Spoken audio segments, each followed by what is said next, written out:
然后我昨天我忘了刷什么了啊，看到应该是我的一个粉丝结婚了啊，我的一个粉丝结婚了，我还挺开心的，我就还挺祝愿他的啊。然后呢，结果他在他们村口拉了个横幅，恭喜某某某娶到了刘宇宁都得不到的女人。哦，我看完之后我觉得复杂。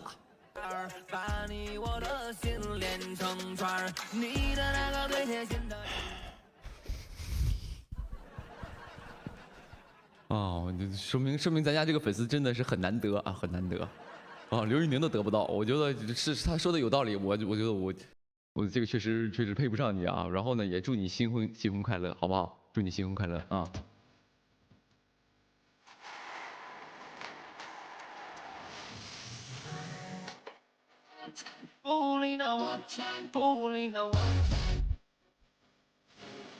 有朋友说，我特别想看看，有朋友说我特别想看看那个刘宇宁得不到女人长啥样，那么肤浅呢？啊？外表，我之前已经说过了，外表这个东西只是一时的，啊，因为100年之后我们这个皮囊都会腐朽，都没了，化作灰烬了。所以最重要的是什么呢？你在这个世界上留的不是你这一张脸，不是这个躯壳，留的是什么呢？对呀，能留下什么呢？对，留下就是房子呀，啊，不是房子好像也不行。你在这个活在这个世上，对于我来说，我觉得现在留下的是什么呢？留下的是刘宇宁这个人儿啊。比如说200年之后，对吧？200年之后我们都不在了，我不相信在场有谁在啊，我不相信啊。200年之后我们都不在了，这个时候比如说 QQ 音乐还在，QQ 音乐还在，QQ 音乐肯定在啊。打开 QQ 音乐，一搜刘宇宁这个人，还有很多我的歌呢。我觉得就是我觉得这个就是我觉得这个意义在于什么呢？就是两种活法，一个是什么呢？一种是这个世界我来过，另一种是我活过。我觉得我就是后者，我活过啊，就是我在这个世界上活过，我会这个到时候可能，对，可能这个有朋友说没人搜啊，有朋友说200年后之后确实就是没人去关注刘宇宁，谁在乎刘宇宁？哪有人搜你刘宇宁？是不是这个意思？他说的其实有道理的啊，是这个意思啊。所以啊，我接下来要说的就是什么？我就拜托各位，好不好？你们以后都会这个结婚生子，你呀，弄个锦囊，在里边呢，在里边什么呢？写一张纸条，这个纸条尽量用塑料写，因为200年可能不会化吧。顶上写的什么呢？就是这个生财，这个锦囊顶上写4个字：生财之道。然后呢，把这个锦囊里边写 QQ 音乐搜刘宇宁，弄个卡片写上哦，放那个里边，然后就说跟你的后辈说，这是我们的传家宝，哎，这是我们的传家宝。这样是你起码在场在看我直播的这些朋友的后代一定会去搜刘宇宁，200年之后，好不好？啊，有朋友传家祖训，祖训。反正啊，我别的不说，就有一天我要是那个什么了，我要是那个，我要是这个，可能我不在了之后呢，我在我的墓碑上一定会刻4个字：搜索刘宇宁。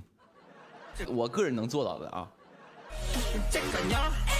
记得之前啊，我忘了是哪个电台有一个主持人呢，那个主持人啊，我特别逗，一个电台主持人，我不知道你们听没听过啊。就有那种热心观众往那个电台打电话说，哎，主持人你好啊，什么什么哥啊，你好呀，哎呀，我最近啊真的遇到一个烦心事儿啊，那个我老公呢，半夜总出去喝酒，他总不回来啊，我在家呢就特别担心他，我也睡不着，然后就这种的。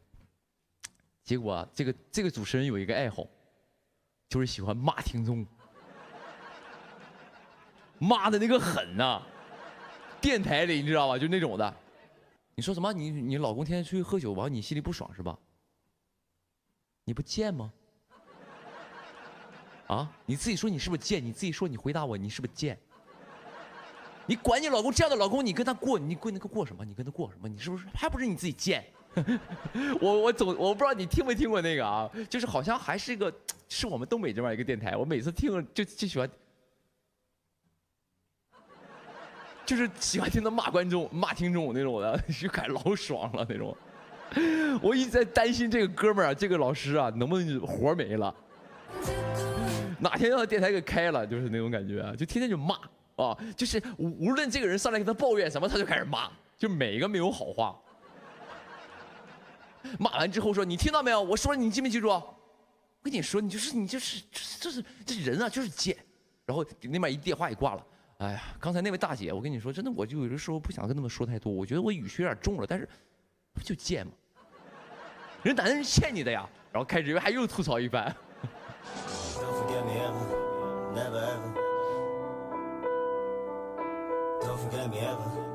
我忘了那个是什么了，叫好像是你们公屏打字的那两个字啊。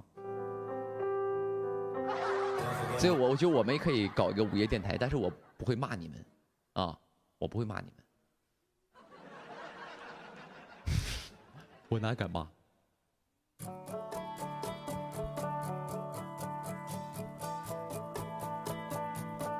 你骂的不少了，我一般都是什么呢？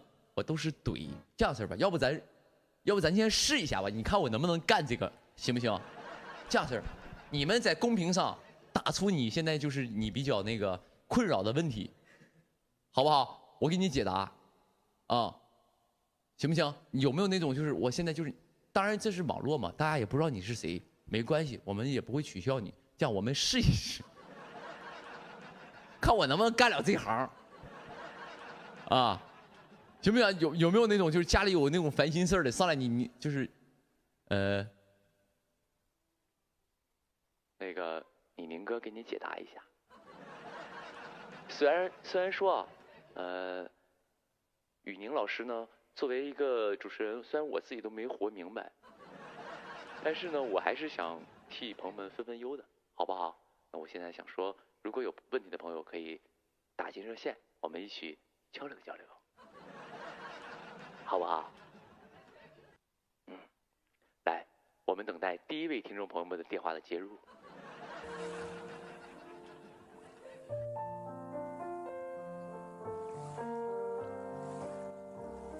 啊，让我们来 ，OK， 导播把第一位听众朋友的电话接进来。好的，我看到有朋友说啊，怎么能嫁给刘玉宁啊？啊，这位朋友说了一个就是很多女孩心里的一个梦想啊，说怎么能嫁给刘宇宁？我觉得作为一个主持人，可能比你大几岁啊，我觉得在人生当中，我可能经历比你多一点，然后呢，我给你一点小小的建议。首先，这个朋友呢，我想跟他说，嫁给刘宇宁这件事呢，是一个非常美好的一个想法。我觉得，爱美之心，人皆有之吧。作为主持人呢，我是能够理解的，但是怎么能嫁给刘玉宁呢？我建议你现在去睡觉，你现在马上关掉收音机，躺床上睡觉，做梦最快。哎，这是我给你的建议。当然，听不听在于你自己啊。我觉得我就是给你一个友善的提醒，好不好？但人生呢，反过来说，我觉得人生做梦没有什么不好的，好吧？让我们挂了这位朋友的电话，啊，接听下一位听众朋友。